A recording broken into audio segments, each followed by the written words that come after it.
The stuntman has clearly lost his mind.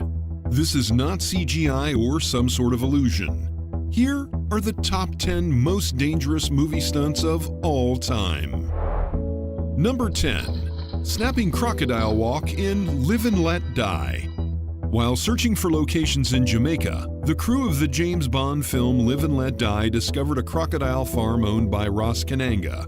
After passing a sign warning that trespassers will be eaten, the farm and its reptilian denizens were put into the script and inspired Tom Mankiewicz to name the film's villain Dr. Kananga after him. Interestingly enough, Kananga was the one who suggested the stunt of Bond jumping on crocodiles to the film's director, but because nobody else had the courage to do the stunt with multiple live crocodiles chomping at their ankles, Kananga himself was enlisted by the producers to perform it. The scene took 5 takes to be completed, including one in which the last crocodile snapped at Kananga's heel, tearing his pants at the calf. Ross Kananga scored his name in movie lore forever when he evaded the jaws of multiple hungry crocodiles hungrily waiting in the shallow pond's bottom. A dozen animals were weighted down, anchored partially to the bottom of the pond to keep them still in a formation resembling stepping stones, but with their jaws and tails left free to maximize the sense of danger. Kananga misjudged the jumps 3 times, and as the crocs began to anticipate his jumps and step, had his foot actually bitten on the 4th attempt. He slipped into the water on the first 4 tries, but fortunately fell out of the crocodile's snapping jaws. On the 5th attempt, he executed the stunt flawlessly, and that's the scene you see in the finished movie. Fun fact about Kananga: he inherited the farm when his own father was eaten by one of the 1,300 crocodiles that lived there. Number 9. Tom Cruise clinging to the side of a warplane in Mission Impossible: Rogue Nation. This extremely daring stunt is in the first few sequences of Mission Impossible: Rogue Nation. According to director Christopher McQuarrie, the idea for the stunt started as a joke, but then they made it reality. Besides the obvious danger factors of hanging directly off a plane as it takes off at full speed, it is rumored that one of Tom Cruise's biggest concerns for the scene was his ability to stay in the right place in the shot. One major concern that you might not expect was the worry that debris on the runway or errant birds could seriously harm the movie star as he clung to the side of a military Airbus. The production spent days clearing the grass on the runway of any birds, but Cruise was also concerned about something no one else was bringing up: fuel. "You have jet fuel coming right out the back at me because I'm on the wing of the engine," he said.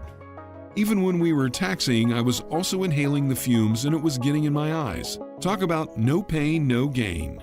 To help the fumes and any particles getting in his eyes, Cruise was given custom contact lenses that covered his entire eyeballs. But the threat of being struck by something on the runway was real. Cruise himself admits it's the most dangerous thing he's ever done in his acting career. But he got the shot, and no one can say he's too scared to do his own stunts, no matter how scary. Number 8. Taking a helicopter through an underpass in Terminator 2: Judgment Day. In Judgment Day's 3rd act, our heroes hit the Long Beach freeway in an armored car with the terrifying morphing T-1000 in hot pursuit in a helicopter. A nighttime chase ensues with the T-1000 flying mere feet above the highway, firing through his windshield. The T-800, Arnold Schwarzenegger, drives under an overpass. The helicopter will surely back off, right? Wrong. The T-1000 flies the helicopter underneath the overpass, its blades spinning mere feet beneath the concrete, its skids nearly touching the pavement. According to James R. Childs' The Gone Machine, From Boomerangs to Blackhawks, the story of the helicopter, the film's stunt pilot put his helicopter on wheels and rolled it under the bridge to measure the clearance, which came to 5 feet above and 4 feet on each side. The pilot flew the stunt at a speed of 60 knots, roughly 70 miles per hour.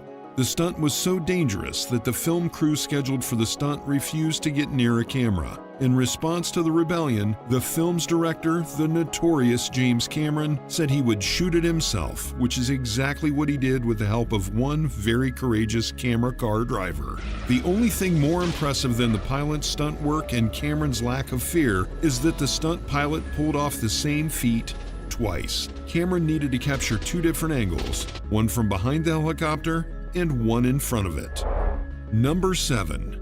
Dark Knight's Big Rig Flip. A big rig flipping on a city street isn't seen in the movies every day, especially as a practical stunt that was done with little work in post-production. To get the result they were after, the Dark Knight stunt crew fit a big rig truck with a lock so there could actually be a driver in the vehicle, triggering the piston at speed during the live stunt. The film's director, Christopher Nolan, chose LaSalle Street in Chicago as the location for the climax of the chase, which posed another problem for the stunt crew, as the sewers of the city below and a series of underground structures for the banks on either side of the street caused complications. The infrastructure challenges on top of the fact everything about the stunt had to be inch perfect. With lots of planning and a hint of luck, the stunt was executed without incident or injury. The Dark Knight had several sequences shot and displayed in theaters in the larger 60mm IMAX format, which meant very expensive cameras being placed on the nighttime streets of Chicago where they could easily be squashed by a bus. All cameras, 4 IMAX and the rest otherwise accounted for, Nolan suspects that they shot 5 or 6 angles of the truck stunt, despite the director not being a fan of multi-camera setups and only a few cuts making it into the final film. Number 6. Jackie Chan's nearly fatal stunt in Armor of God. Jackie Chan is the godfather of actors who do their own stunts. No matter the height, speed, finesse, or pure fear factor of the stunt, Chan could be relied upon to put his body through what some stuntmen might refuse. Though he's racked up dozens of death-defying on-screen antics, his stunt in Armor of God, while one of the simpler endeavors, was the one that probably came close to killing him. In the sequence, Chan leaps off the wall of a castle and onto a tree, then swings down through the branches. Simple enough, right? Although the first take went well, Chan did not think he was fast enough when he reviewed the footage. On the second attempt, disaster struck when the tree branch Chan had launched himself onto broke. As he hit the ground, his head smacked a rock, fracturing his skull. Chan said he had tried to grab every limb on the way down, but the branches wouldn't stop breaking, leaving him in free fall. When he finally hits the ground, his head hit a rock, but he didn't feel pain. He tried to get up, but his crew forced him to stay still as blood gushed from his head. Chan said his whole body was numb at the time. During the fall, a piece of bone punctured his skull and touched his brain. It was only the fact that the Armor of God crew carried him down the mountain into the hospital where they could operate that he survived. Number 5. Tom Cruise's Terminal Velocity Terror. Tom Cruise makes this list for the second time because, well, he's Tom Cruise. In this scene from Mission Impossible Fallout, Tom Cruise and Henry Cavill's character perform what is called a halo jump, meaning high altitude, low opening. The jump is most frequently used by the military to sneak into a country quickly and undetected. Unlike military operators, though, Cruise's face was not meant to be concealed during the stunt, so the prop crew had to develop a special helmet for Cruise's safety and visibility. Cruise performed 106 jumps to get the scene. This is because Tom Cruise first had to qualify at a number of different altitudes. Then, numerous jumps were done at lower altitudes as part of the rehearsal process. As everybody, Tom Cruise, the cameraman, the safety personnel that jumped with him, and the stunt driver that handled Henry Cavill's part of the scene all learned what they were going to need to do in order to make the actual halo jump work on film. Where things really start to get interesting, however, is where the production had to figure out how to both produce a safe, high-altitude jump and also shoot a scene that's going to work for a blockbuster action movie. Because of the altitude, Tom Cruise needed to be breathing from an oxygen tank, which meant the helmet that he wore wasn't there simply for show, as it was actually providing his air. He fell at 200 miles per hour and needed to land 3 feet away from the camera while 20,000 feet above the ground. Talk about pinpoint accuracy. Number 4. Rooftop revving in James Bond's thriller, Skyfall. Daniel Craig may play James Bond, but he's not as skilled or indestructible as his character. That's why for Skyfall, the film crew called on 2 professional motocross riders to fill in for Craig for the heart-pumping rooftop bike chase scene through the middle of Istanbul, Turkey. The stakes were raised even higher because the riders couldn't wear helmets during the take, as not to break continuity of the film. Many scenes were done in just one take, such as jumping through a large window at Istanbul's historic Grand Bazaar. The entire stunt was filmed in and around Istanbul. Stunt coordinator Gary Powell said they practiced at a former Turkish military base on a motocross-style course with dirt berms created to simulate jumps in the movie. The stunt was played out over the rooftops of Istanbul's iconic Sultanahmet neighborhood. You can see landmarks such as the Blue Mosque and Hagia Sophia mosques on the skyline. The danger of the stunt became clear when one stuntman lost control of his motorcycle and smashed into the window of a 330-year-old shop in the city's 15th century Grand Bazaar. The stuntman swerved to avoid hitting extras while weaving through the Grand Bazaar at high speed, eventually crashing into the jewelry shop and smashed its crystal glass window. Number 3. Joseph Gordon-Levitt in Premium Rush. Bicycling may not seem like a dangerous activity, but try doing it at top speed in the middle of busy Manhattan traffic.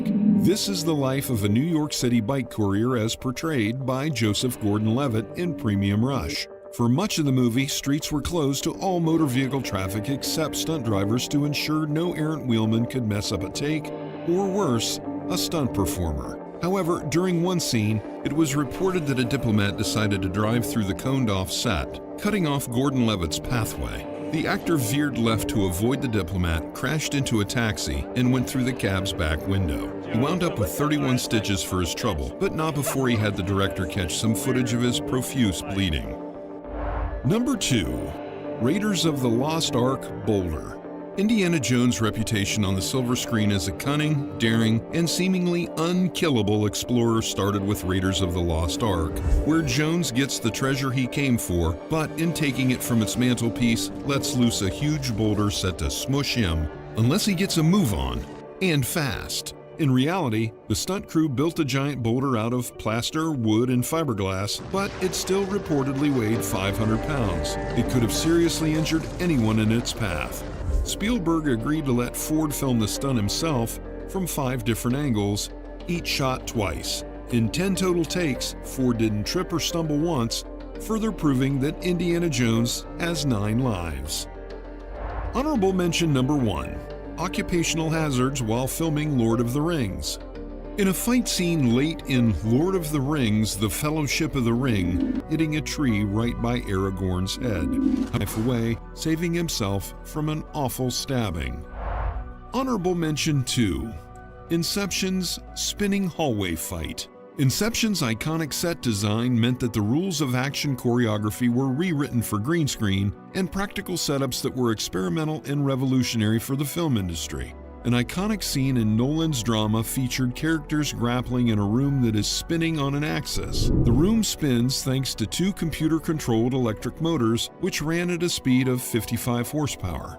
The filmmakers just had to press a button. The room completed 1 revolution every 10 seconds, making it appear as though actors were fighting with space and time itself as they landed punches and kicks suspended in mid-air. Number 1. Bullitt's famous car chase.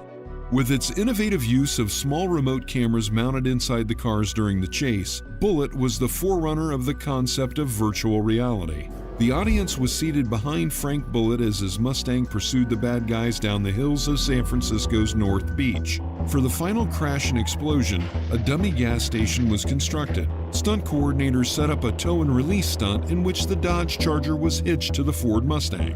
When the time was right, the crew pulled a cable release and the Charger was sent into the station while explosives were set off. The Charger went behind the gas pumps, but the special effects team ignited the charges anyway, further selling the effect. Despite the odd mistake, Steve McQueen insisted on doing as much driving as possible, but some parts proved too technically challenging. Still, pulling the lead inside the hot seat was controversial at the time and added to McQueen's mystique as a wheelman and auto enthusiast. That's all we have for you today, everybody, and thank you all for watching. Let us know in the comments down below which stunt you thought was the most dangerous. And if you enjoyed this video, don't forget to like, subscribe, and hit that notifications button so that you don't miss out on all of our latest content.